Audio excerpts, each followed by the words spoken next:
আসসালামু আলাইকুম। SMT blog and কুকিংয়ে সবাইকে স্বাগত।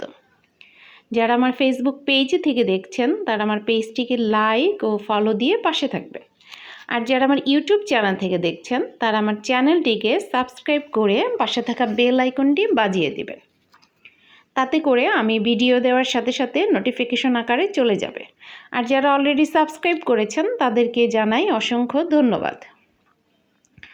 ঈদ মানেই আনন্দ, আর ঈদ মানেই অনেক প্রচুর খাওয়া দাওয়া, আর মিষ্টি জাতীয় খাবারটা তো ঈদে অবশ্যই থাকে। তাই আজকে আমি এখানে বানাবো শাহি ফিরনি।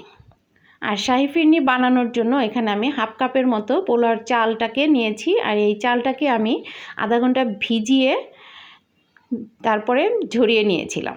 আর চালটা যখন শুকিয়ে গেছে তখন এটাকে আমি দেখতেই পাচ্ছেন এভাবে করে গুঁড়ো করে নিয়েছি। এখন আমি জাল করে নেওয়া 1 গ্লাস দুধকে এই চালটাকে ভিজিয়ে রাখবো।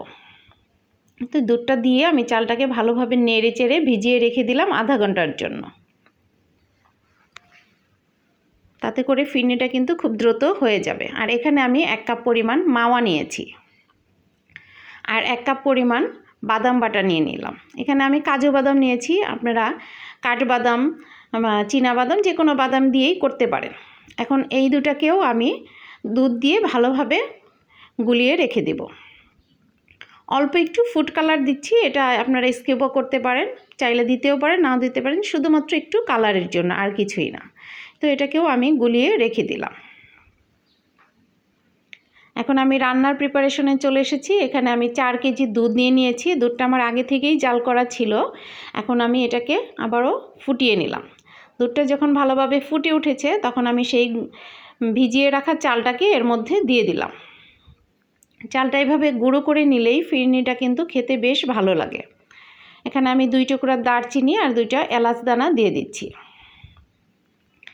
অনবরত এটাকে নেড়ে চেড়ে নিতে হবে, না নাড়লা হলে কিন্তু এটা কিন্তু নিচ দিয়ে লেগে যাবে, আর লেগে গেলে পোড়া গন্ধ হয়ে যাবে, তখন কিন্তু স্বাদটাই নষ্ট হয়ে যাবে। নাড়তে নাড়তে আমি যখন দেখলাম যে কিছুটা ঘন হয়ে এসেছে তখন আমি এখানে 1 কাপ পরিমাণ চিনি দিয়ে দিয়েছি। আর এই চিনিটা আপনাদের স্বাদের ব্যালেন্স অনুযায়ী আপনারা দিবেন, যে যেমন মিষ্টি খান ঠিক ওরকম করে।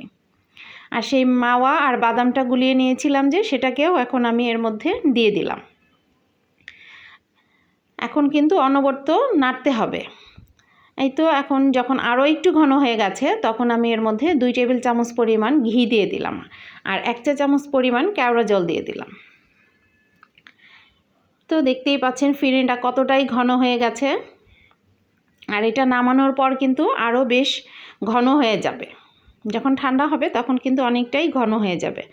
এই তো আমার হয়ে গেল ফিরনিটা রান্না। এখন আমি এটাকে পরিবেশন করে নিয়েছি। আমার রান্নাটি যদি ভালো লেগে থাকে প্লিজ একটা লাইক করে দেবেন, কমেন্ট করে জানাবেন কেমন হয়েছে, ফ্রেন্ডস অ্যান্ড ফ্যামিলির সাথে শেয়ার করে দেবেন। সবাই ভালো থাকবেন, আর সবাইকে ঈদ মোবারক।